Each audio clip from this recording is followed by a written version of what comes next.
A gentle sunrise bathes the quiet village in gold. Roosters crow, leaves rustle, and a distant river hums. In a modest hut, a young boy named Neil wakes up early, not to play, but to create. While other children laugh and chase each other in the fields, Neil sits near the fire pit, his small hands shaping lumps of clay. He's silent, focused. From those simple clumps, he breathes life into birds, tiny sculptures with wings arched as though ready to take flight. He isn't a talker. He speaks through shapes and shadows, through curves and contours. Neil places his newest creation, a flawless clay bird, on the windowsill to dry.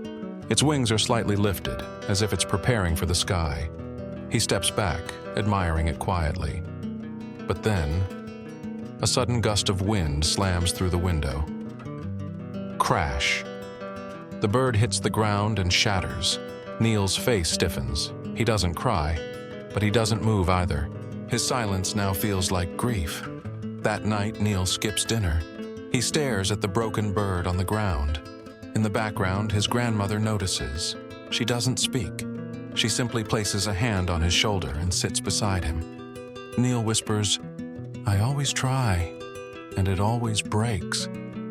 She doesn't answer. She just softly picks up a broken piece, and the next morning, she leads him on a walk. They walk past the village, down winding dirt paths, through fields kissed by morning dew, until they reach the ocean cliff. Below, fishermen haul in nets. Salt fills the air. Among them stands a quiet potter's shack.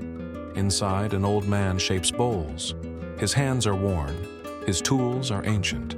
The bowls are plain, not painted, not decorated, but each one bears marks of endurance. The boy watches as the potter places them inside a glowing kiln. The grandmother says gently, "They're not beautiful to look at, but they last." She gestures to a sailor who takes a bowl and loads it into his boat. They survive storms because they've been through fire, twice. Neil watches, absorbing the lesson in silence. Neil returns home with new purpose. He sweeps up the broken pieces of his bird, not to mourn it, but to rebuild. He grinds the clay again, mixes it fresh. This time his hands are steadier, his eyes sharper. He crafts slowly, patiently. This bird has more weight. It's no longer just about beauty. Once shaped, he fires it once, then again. The kiln burns fiercely. The second fire is hotter, longer, and when it cools, the bird remains whole. It looks like the first one, but it feels different. It's stronger, heavier, tougher. It carries the heat of the fire that made it unbreakable. He places the bird once again on the windowsill. A storm brews outside.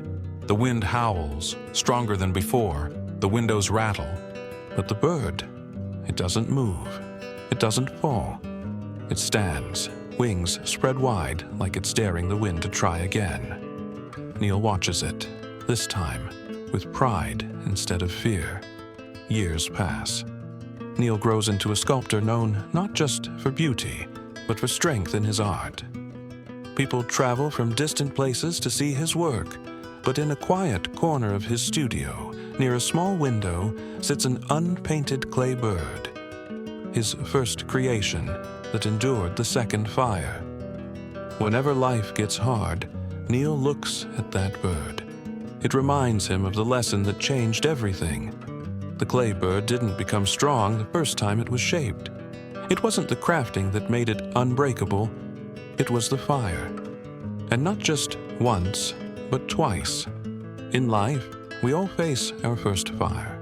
It could be a failed exam, a lost job, a broken relationship, a dream that didn't work out. When we fall or break the first time, we feel like quitting. But that's where most people stop. They believe they're not good enough, not lucky enough, not strong enough.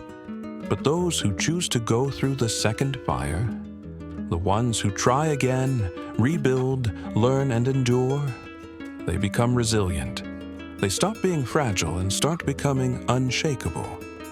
As the wise potter placed the cracked clay bird back into the fire, the apprentice watched in silence. When the bird finally emerged, this time stronger, unbreakable, and glazed in a soft golden shimmer. The potter whispered, "You see, it's not the first fire that shapes you. It's the second one that transforms you." The apprentice nodded, the message sinking deep. But the fire didn't just speak to him. It speaks to all of us.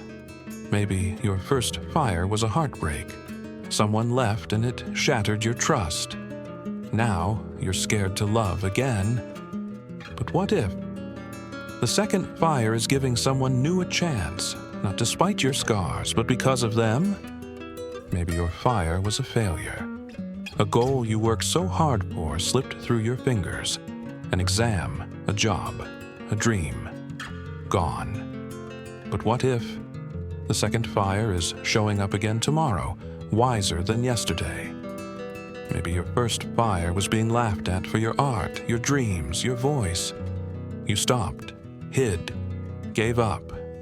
But what if the second fire is picking up that pen again, drawing again, speaking louder than the doubt? Maybe your fire was self-sabotage. You started going to the gym, you quit. You started reading, you stopped. You promised yourself you'd change, but you didn't. But what if the second fire is this moment right now, choosing to begin again, even if you've failed 100 times before? The clay bird didn't fly because it was perfect. It flew because it went through the fire and didn't give up. So ask yourself, what fire are you standing in? And are you willing to go through it again, not to survive, but to rise?